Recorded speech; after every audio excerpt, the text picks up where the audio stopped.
Hey there my meaty friends, this is Reed aka CarnivorousChef, and in today's video I'm going to show you to make 3 different chicken breast recipes for the carnivore diet. But before we get started, I want to thank today's sponsor, Future.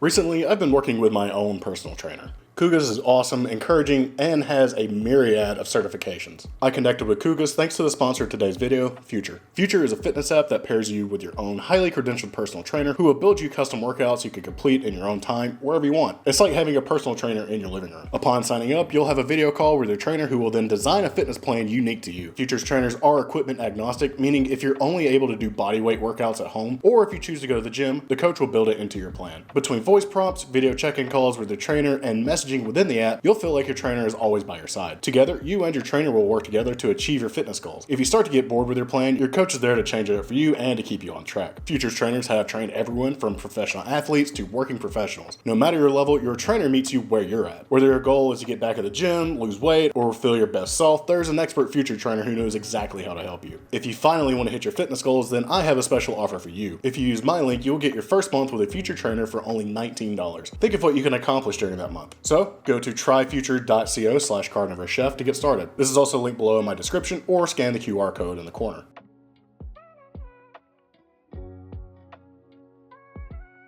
Ranchy chicken bites. This one is super straightforward. You're going to need chicken, obviously. Here I have about a half pound of chicken breast. All I'm going to do with it is cut it into bite-sized pieces. Bite-size is a pretty subjective statement.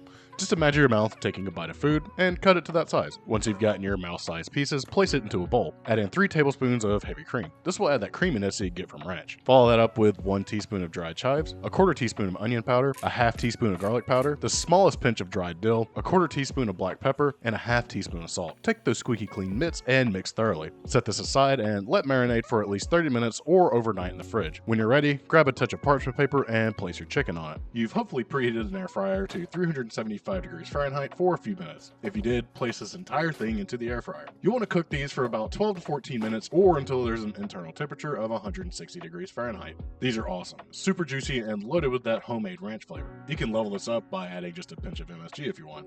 If you don't like that, dipping them in a little sour cream levels it up too.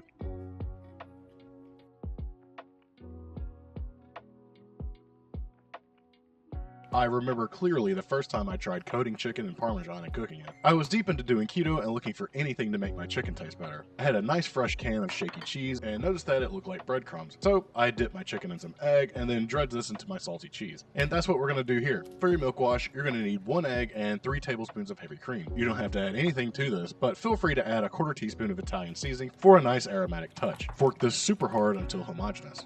Grab your chicken, dip it in the wash, then press it in the cheese. It kind of looks like panko breadcrumbs. Okay, it's coated, now time to fry it. I still hadn't gotten any tallow or lard by this point, so butter and olive oil to pan fry it is. You'll want about a 1/4 cup of fat of your choosing. Just make sure it's over medium heat. After it's been heating up for a few minutes, carefully lay in your chicken. I cooked these flipping occasionally for about 7 minutes total. All you're looking for is an internal temperature of 160 degrees Fahrenheit. If you're worried about the FDA recommended 165 degrees Fahrenheit internal temperature for chicken, don't be. When you pull chicken at the 155 to 160 mark, it has carryover cooking, and it will hit that 165 mark and come back down without overcooking. And it's done. I'll likely do this again for a chicken parm video, but this is awesome for now. Super juicy and savory. It's so simple and it can be made in just a few minutes.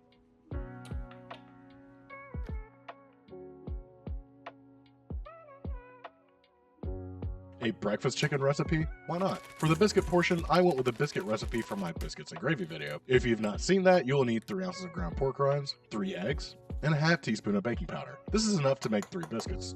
I wanted this to be a little bit spicy, so I added about a 1/4 teaspoon of Slap Your Mama Cajun seasoning.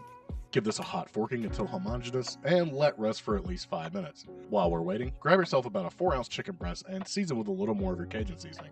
I will be air frying this, so I coated it in a little bit of beef tallow to help the pork rinds stick. You don't have to do anything to the pork rinds. I just pour them over and press them in. They're already salted and the chicken is salted, so you don't have to worry about it not being seasoned enough. Place this into a parchment line and preheated air fryer at 400 degrees Fahrenheit for 12 to 13 minutes or until you've reached an internal temperature of 160 degrees Fahrenheit. While that's air frying away, put about 1 tablespoon of butter into a pan that's set over medium-low heat. Let this melt completely before laying down a 3-inch ring mold to make a perfectly shaped biscuit. Spoon in about 1/3 of your mixture and allow to cook for 4 to 5 minutes. Remove this ring mold and flip. If you can, place the ring mold back on top of the biscuit and allow it to cook for another 4 to 5 minutes, or until the center is cooked through. Grab a plate and open up that fluffy little guy. By the time you spread those biscuit cheeks, your chicken should be done. All you've got to do now is lay this in the middle and take a big bite. I hope you've enjoyed these 3 carnivore chicken breast recipes. Why not click through to the next video? I'm sure you'll like it as well. Before you do that, you should hit that subscribe button. It's easy to do.